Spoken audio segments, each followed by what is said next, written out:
okwogera ne Katonda buli ku makya y'ensulo ennamu ekulukutira mu bulamu bwaffe ne tufuna amaanyi agatuyamba okuyita mu lunaku lwonna.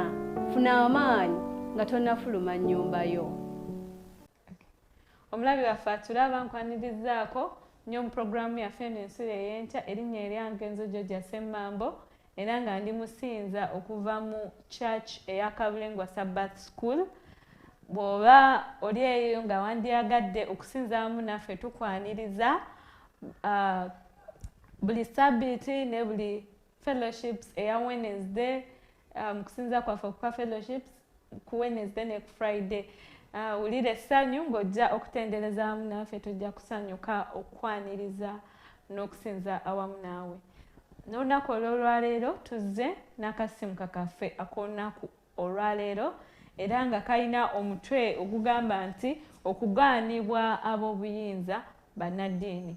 Nga tetunnaba kugenda mu kyakuyiga kyaffe ky'olunaku olw'olwaleero, kankusabe twewombeeke olw'okusaba. Mukama Katonda Kitaffe oli mulungi, tukwebaza nti n'olunaku olw'olwaleero otukuumye n'otuyisa mu kiro. Weebale Mukama n'obukeesa olunaku olw'olwaleero nga tukyalina omukka ogw'obulamu okusinza n'okukugulumiza. Beera wamu naffe nga tukutendereza, nga tuyiga otuyigirize, oyogere wamu n'abantu b'okuyita mu nze, kwe kusaba kwaffe okuyita mu Yesu Kristo Mukama waffe. Amiina. Nga tetunnatandika kyakuyiga kyaffe kya lunaku olwaleero, tugenda kutandika n'okutendereza Mukama n'oluyimba oluli ku nnamba 88 oluyina omutwe ogugamba nti weebale okutukuuma. Tutendereze wamu naawe nga tuyita mu luyimba luno. Weebale okutukuuma, kutuyisa mu nzikiza, kakati nno nga bukedde, fuuka kuffe ekisa kyo. Ku lunaku luno olujja, ozize obucwano ku baana abato nga ffe, bikemo tubiwangule. Nga tukola emirimu eminene n'emitono, katuleme kwerowoozanga okusinga kuba naffe. Katufaanane nga Yesu eyasooka okutwagala, ow'ekitiibwa n'ettendo, eyasawala ekitiibwa. Ffe bwe tutyo nga tulaba, tuyambe Yesu twetikke, musalaba gwaffe leero era tukugoberere. Tujja kudda mu stanza eno esembayo egambye nti ffe bwe tutyo nga tulaba, tuyambe Yesu twetikke omusalaba gwaffe leero era tukugoberere. Ffe bwe tutyo nga tulaba, tuyambe Yesu twetikke, musalaba gwaffe leero era tukugoberere.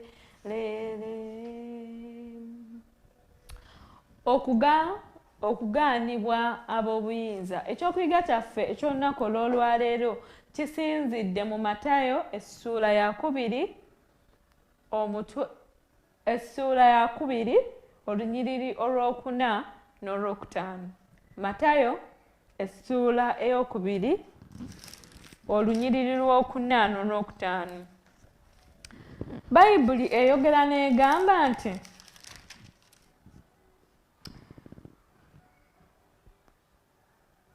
Bayibuli eyogera bw'eti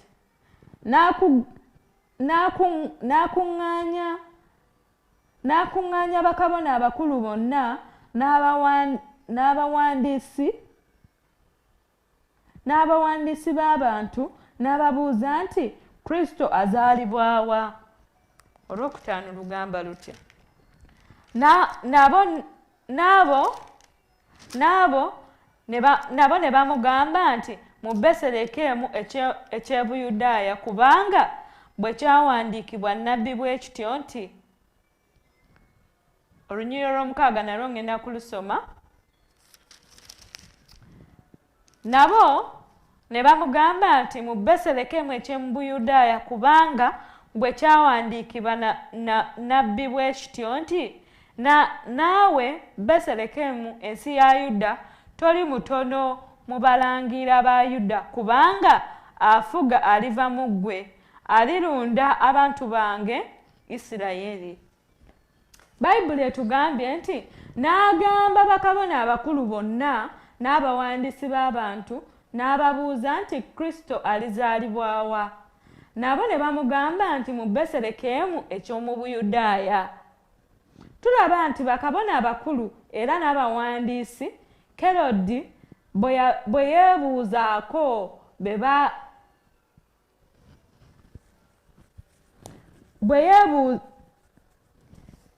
Kerodi be yeebuuzaako be baali abakulu mu ddiini entongole, abannyonnyozi abatongole ab'obunnabbi obukwata ku Mesaya Mesaya era baali b'amaanyi. Nnabbi Mika kye yali yayogera ku kifo Masiya gy'alizaalibwa. Kyokka abakadde abo ab'ebyawandiikibwa ebitukuvu n'enjiri tebaalaga kulumwa kwonna eri abagwira nabo.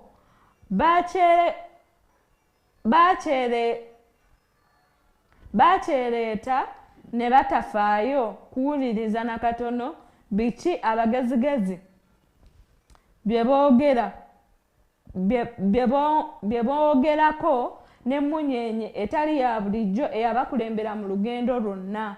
Era nga tulaba nti seera tebaalaga kusiima kwonna eri obujulirwa abasumba bwe baasaasaanya okwetooloola Beselekemu bwe baali bawulidde, naye ne babutwala ng'okubungeesa engabo z'abantu abaagala okukyamuukirira. Nedda, tebaalaga bwagazi bwonna mu kintu ekikulu bwe kityo ku kino ekyayogerwa ku mazaalibwa n'okulabisibwa kwa Mesiya eyalindibwanga okumala ebbanga. Tulaba nti mu mbeera ey'endowooza ng'eyo ekibuuzo ekyangu kigamba nti lwaki? Tulaba nti abasajja bano Kerode be yeebuuzaako abaali abakulu mu ddiini entongole, abannyonnyozi abatongole ab'obunabbi obukwata ku Mesaya, era nga baali bamanyi nnabbi Mika kye yali yayogera ku kifo Masiya gy'alizaalibwa. Kyokka abakadde abo ab'ebyawandiikibwa ebitukuvu tulaba nti n'enjiri tebaalaga kulumwa kwonna eri abagwira abo. Bakyereeta ne batafaayo na kuwuliriza na katono biki abagezigezi bye baayogera. Ng'era bwe twalabye nti yadde nga abagezigezi bano oba abasumba bano bwe baagoberera emmunyeenye baagenda ne basinza Yesu Kristo, era waaliwo abantu mu abo Bayibuli beetulaze nti bo ebyokujja kwa Yesu Kristo babitwala ng'ebyokusaaga. Tebaafaayo yadde okumanya lwaki Kristo yazaalibwa oba ekintu kyonna, baabitwalira ddala ng'ebyokusaaga ne batafaayo. Naye tulabye nti Kristo wano babuuzibwa nti mu mbeera eyo ndowooza ng'eyo kibuuzo ekyangu kyali kigamba lwaki bakitwala bwe batyo. Tuyinza okulaba nti ekyokuddamu kikutula omutima kitya singa ebigambo ebyayogerwa abasumba n'abagezigezi baabitwala nga nsonga, byanditadde bakabona era n'abawandiisi mu mbeera enzibu ennyo okutegeera obulimba bwabwe, kubanga nti be boogerera amazima ga Katonda. Abayigiriza bano abayivu baali tebayinza kukakkana kuyigirizibwa abo abayiseeko, n'ayogera n'abasumba abataali bayivu oba abamawanga abataali bakomole. Baamalirira okulaga obunyoomi bwabwe eri ebigambo ebyasanyusa kabaka Kerodi ne Yerusaalemi yonna. Era tulaba nti abasajja abo bwe baalaga nti tebaagala na kumanya ku bikwatagana ku Yesu oba tebaabitegeerako, Kerodi kubanga already yali anoonya Yesu Kristo okubanga akola ki, amusaanyaawo mu biseera ebyo kubanga ye yali kabaka. Yasanyuka nnyo kubanga yalaba nga naye afunye abo abamwegasseeko ku nsonga gye yali ayagala okutuukiriza. Era tulaba ng'era baali tebayinza na kugenda Beselekemu okulaba oba bye boogera bwe biri. Bwe batyo ne bakulembera abantu okutwala okwagala kwe baalina mu Yesu nga akajanja okukyamuukirira. Wano wentandikira tulaba nti mu kitabo The Desire of Ages omuko ogwa 62 gugamba nti wano we watandikira bakabona n'abawandiisi okugaana Kristo. Amalala gaabwe n'obukakanyavu bw'emitima gyabwe mu kiseera kino we byatandikira ne muvaamu obukyayi mu mulokozi. Era tulaba nti kino kyatandikira ddala wali nga Yesu Kristo yakazaalibwa. Tulaba nti abamu tebakkiriza nti mu butuufu Kristo azaaliddwa, n'amawulire agaabaweebwa tebaagakkiriza. So nga ffe Abakristaayo Mukama atukoola era atuyita okuba nga tumukkiriza nti mu butuufu Kristo yazaalibwa era Mukama yamutuwa ng'ekirabo mu nsi eno. Kye tulina okuba nga tukola kiri kimu, kukkiriza ate ne tumusinza. Nga bwe tuzze nga tulaba nti abasajja abagezigezi bwe baategeera nti Kristo mu butuufu azaaliddwa, bakkiriza nga tebaliimu yadde okusagaasagana, bakkiriza nga tebaliimu yadde okwesika yadde okutya, ne bagenda emunyenye gye bakulembera okubatuusa ku mwana Yesu Kristo mwe yali azaaliddwa. Amalala gaabwe, obugagga bwabwe n'ebyo byonna bye baali balina baabisuula eri, ne bakkiriza Yesu Kristo era ne bavuunama wansi ne bamusinza. Ekyo nno Kristo kyatusuubiramu okukola. Newankubadde nga tuli bamativu nti Kristo ayinza okuba nga teyazaalibwa, naye mu mitima teyazaalibwa ng'ennaku z'omwezi 25 Desemba. Tulina okuba nga mu mitima gyaffe tukkiriza nti Kristo yazaalibwa n'atuweebwa mu nsi eno. Bingi ebyokuusa ebitulaga bw'ogenda mu bitabo eby'enjawulo embeera y'obudde Kristo mwe yazaalibwamu ebiyinza nga byandibadde bitulaga nti mu butuufu Kristo teyazaalibwa ng'ennaku z'omwezi 25, naye ekyo tekijjaawo kubanga tukkiriza nti mu butuufu Kristo yazaalibwa era n'atuweebwa ng'ekirabo mu nsi eno. Mu byaliwo mu kuzaalibwa kwa Yesu Kristo biraga amalala, enge n'okusosola mu bantu ebitera okuggala oluggi lw'omusana, era nga tulaba nti byakola ekitundu kyabo nga neeleero basanyukira nnyo okukuuma enkola y'eddiini entongole okusinga amazima agaba bikkulibwa. Tulaba nti mu biseera ebyo nga bwe tulaba nti yadde Kristo yali azaaliddwa, bangi baamugaana mu biseera ebyo. ne batayagala na kumanya yadde okugendayo okumanya biki ebigenda mu maaso. Naye tulaba nti enkola eyo teyakoma mu biseera ebyo, naye n'ebiseera bya kaakano tulaba nti abasumba bangi oba abantu abatwala ebitongole eby'eddiini bangi abavudde ku kukkiriza nti Kristo mu butuufu yazaalibwa era ne bamusinza mu mazima agababikkulirwa mu Bayibuli, wabula ne basalawo okukola ebyo oba obulombolombo bwabwe bw'eddiini kye bubagamba. Tulaba nti kino kyekyokulabirako kyennyini ekyokugaana eri abo abalinawo kye balina, abatayagala kutta bitiibwa byabwe era n'obuyinza. Ekitundu ekinakuwaza ku katembo ono kye kino nti obuwakanyi buno obwali butojjera bwamaliriza na bulumi obw'ekitalo obwali ku musaalaba. Tulaba nti nga tumaliriza Kristo atuyita okubanga tumukkiriza ne tumusinza mu mazima nga tetulinaamu kwesika kwonna. Leka tuleme kubeera nga abantu bano omuwandiisi waffe batulaze abeegatta ku Kerodi okubanga ate mu kifo ky'okukkiriza Kristo ne bamusinza baagala okwegatta ku Kerodi okumuyigganya okubanga bamutta. Bintu bingi bye tusobola okukola ebisobola otutuusa mu mbeera eno ng'abasajja bano bwe baali, naye Kristo atuyita olunaku olw'olwaleero okubanga tumukkiriza ne tumusinza nga tetulina kubuusabuusa kwonna, nga tetulina kwesika kwonna, ng'abasajja abagezigezi bano bwe baabikkulibwa omusana ne bategeera nti Kristo azaaliddwa era ne bakulembera emmunyeenye gye baali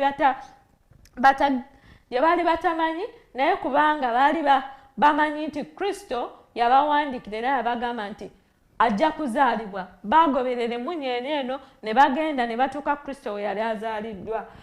Nsaba Katonda n'olunaku olw'olwaleero akuwe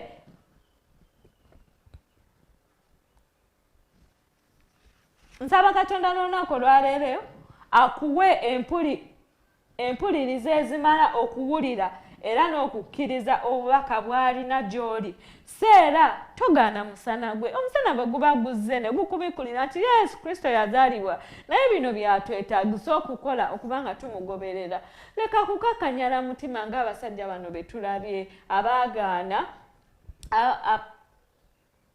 abannaddiini bano abaagaana obuyinza bwa Yesu Kristo. Wabula tusaba Mukama akuwe okusaasira n'ekisa kye okubanga okkiriza omusana guno okukola ebyo. Twalaba ku lunaku luli olwaggwa nti Kristo atusaba ebintu bitono, tatusaba bintu bingi. Kristo atusaba okubanga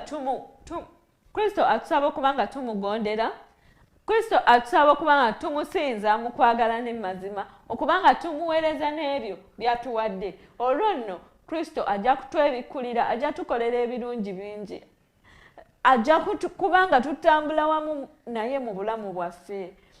Omulabi waffe atulaba n'olunaku olw'olwaleero nkusaba oleme kugaana mazima ago Kristo gakubikkulidde. Nsuubira nti ebintu bingi by'ozze ng'oyiga, nsuubira nti ebintu bingi Kristo byazze ng'akubikkulira. Oli eyo otya okusalawo lwaki banandaba batya, nzenna omanye eddiini yaffe yeesinga mu abantu ku kyalo, banandaba batya nga nze nvuddemu. Ebyo byonna byakwekwasa. Kristo akusuubira okuba ng'osalawo n'ogoberera amazima amatuufu g'akuwadde.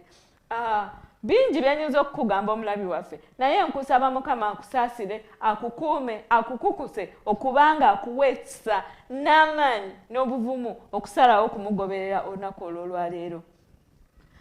Nga tugenda okumaliriza ekyokuyiga kyaffe, nkusaba twewombeeke olw'okusaba. Kristo Yesu, nkwebaza nti otuyigiriza n'olunaku olw'olwaleero. Ekyokuyiga kyaffe kibaddemu abasajja bano abannaddiini abakwegaana, abategeera nti ozaaliddwe naye emitima gyabwe ne gisigala nga mikakanyavu okuba nga bawuliriza amazima. Mukama tusaasire. Embeera ze tutuuseemu ezituleetedde okuba nga emitima gyaffe gikakanyala nga tegikola ebyo by'oyagala, Mukama tukusaba otusaasire otusonyiwe. N'olunaku olw'olwaleero tujja gy'oli nga tukusaba Kristo Yesu otuyambe. obeere wamu naffe, otuyambe, otuyigirize, otuyambe Mukama Katonda kitaffe, buli kimu kye tukola kibeere nga kikuweesa ekitiibwa. Bingi Mukama bye twandikoze naye mu maanyi gaffe tetusobola kubikola. Tukusaba olunaku olw'olwaleero gy'obeere wamu naffe, otuwe obuvumu okuba nga tukulondawo, okuba nga tukugoberera mu mbeera yonna.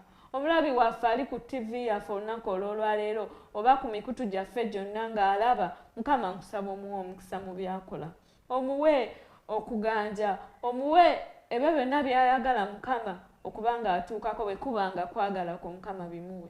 Beera wamu naffe n'olunaku olw'olwaleero, otukuume, otukomyewo mirembe okuyiga kwekusaba kwaffe okuyita mu Yesu Kristo Mukama waffe.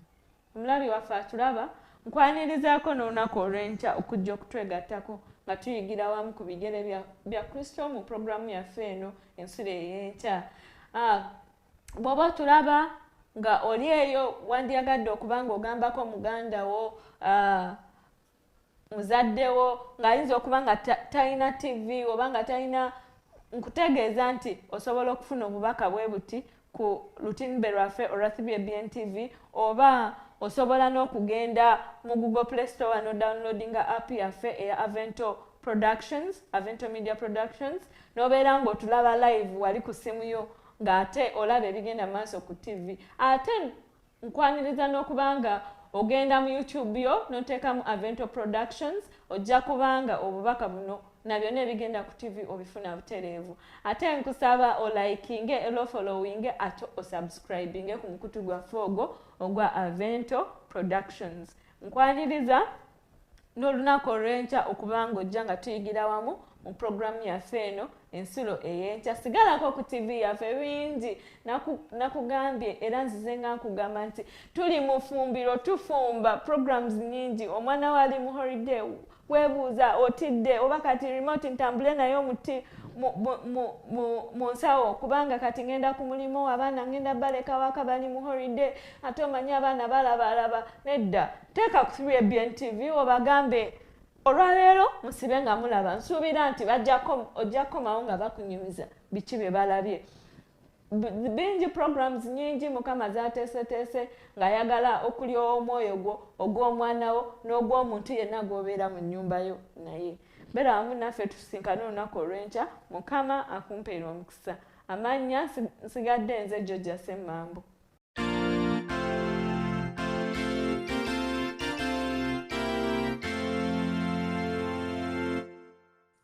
Oyagala Yesu akulongose, wetaga otambule mu kkubo lye. Oyagala yeetikenga obuzibu bwo, muganya kulungamye. Amaanyi ge ganakulongosa, musanyi gwe gunakutukuza. Mwana kujuza okwagala kwe, ono sanyuka ngakulungamya. Oyagala akutuse ku ddebe ddala, osobole okumugoberera. Oyagala onywezebwe mu mikono gye, muganya kulungamye. Amaanyi ge ganakulongosa, musanyi gwe gunakutukuza. Mwana okwogera ne Katonda buli ku makya y'ensulo ennamu ekulukutira mu bulamu bwaffe ne tufuna amaanyi agatuyamba okuyita mu lunaku lwonna. Funa amaanyi nga tonnafuluma nnyumba yo.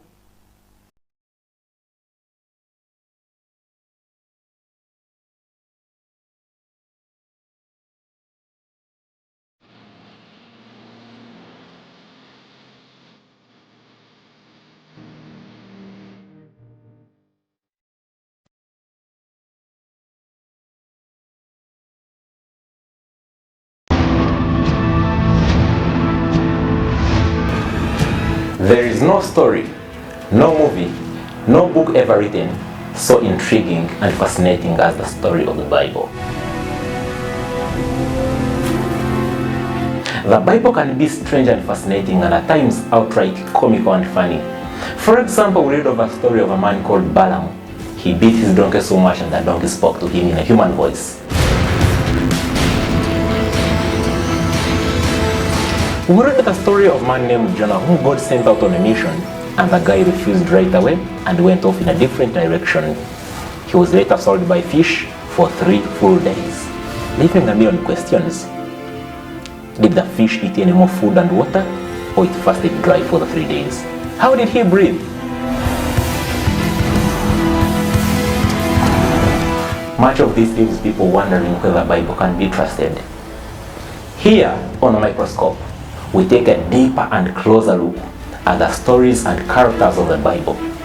With the different guests from different parts of the world, we get fresh and new perspectives on these many parts of the Bible. Every Thursday at 9 p.m. here on 3ABN Uganda. Do not miss. With me, Habasa Benjamin, your host.